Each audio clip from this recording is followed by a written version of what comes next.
It's grind season, homie. It's not about today. It's about the future. No matter how long it takes, keep going. No matter how much it hurts, keep going.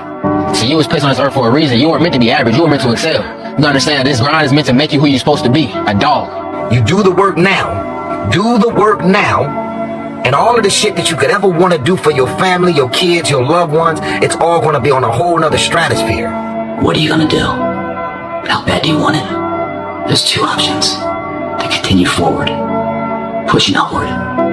And if you do, that dream is giving birth. And forever you will live in the reality of it. If you stop, quit, throw in the towel, I promise you there's no distance you can travel far enough to find that dream again.